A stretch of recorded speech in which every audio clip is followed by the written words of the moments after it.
Ladies and gentlemen, I'm here today to tell you about the massive state-orchestrated system of forced labor in my homeland, Turkmenistan, one of the most closed and repressive regimes in the world.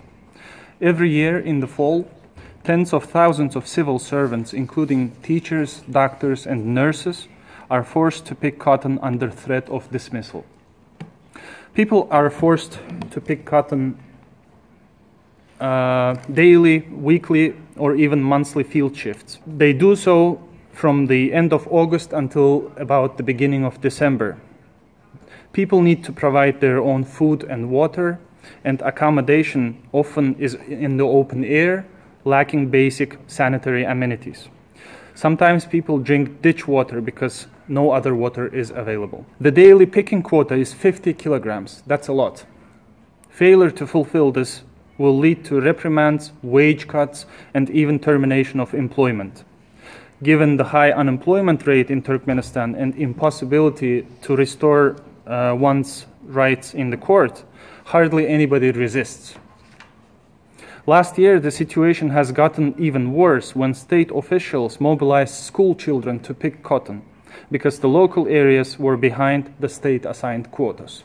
When the harvest season starts, life in Turkmenistan virtually pauses, with patients facing shortages of doctors, and in schools, classes are often being cancelled because teachers pick cotton. Alternatively, if public sector workers don't want to pick cotton, they must pay money, around $2 a day, so that their supervisors, school principals, or hospital directors can hire replacement themselves. This creates opportunities for corruption, benefiting the management of state institutions and various departments. Forced mobilization of people violates Turkmenistan's labor laws, as well as the country's international obligations in the sphere of labor rights, namely the ILO Conventions number 29 and 105. However, in the situation when media freedom and independent labor associations are non-existent and civil activism is severely suppressed, the government of Turkmenistan despises its international commitments as well as its own laws. Since 2016, a number of world brands have refused to source cotton and textiles from Turkmenistan precisely because of the forced labor problem.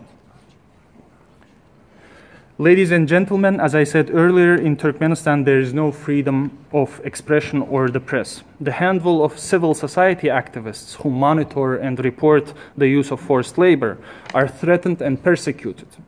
In October 2016, activist Gaspar Matalayev, on the slide, was arrested just 2 days after his report on forced and child labor was made public. He was tortured with electric shocks and was forced to confess to crimes he had never committed. Later, the court sentenced him to 3 years in prison.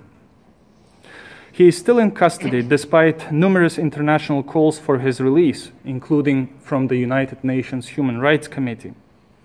Gaspar Matalayev's case was mentioned in the US State Department's Trafficking in Persons report, as well as in the reports of Human Rights Watch.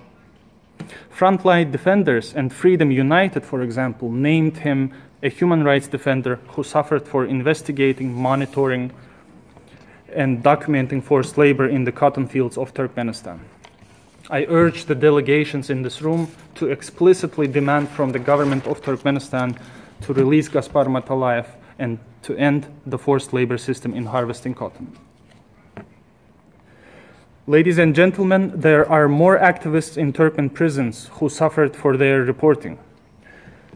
Sapar Mehmet Nipiskuliyev, a journalist who wrote to foreign press, including to my website, about poor roads and lack of drinking water in his home city, went missing in July 2015. A month later, his family learned that Nipiskuliyev was given 3 years in prison on false drugs charges. The UN Working Group on Arbitrary Detentions found his deprivation of liberty arbitrary and urged the government to free him. Despite this, journalist Nipiskuliyev is still in prison. Another activist, Mansur Mingelov, received 22 years in prison for documenting 11 cases of torture in the Turkmen drugs police against the Balochi community to which he belongs himself. He sent the victims' testimonies to the president of Turkmenistan, with copies to the US diplomats in Ashgabat and the local OSCE office. After that, he was arrested while exiting the premises of the US embassy in Ashgabat. In prison, he was at the brink of death after having held a hunger strike for 19 days, protesting his sentence. Amnesty International named him a human rights activist and campaigned for his release. The man is still in prison, facing many health risks. Ladies and gentlemen, I once again urge you to raise the cases of Matalayev, Nipiskuliyev, and Mingelov and demand from the government of Turkmenistan their immediate release. I thank you for your attention and would be happy to meet with any delegations in private for more information or any additional questions. Thank you.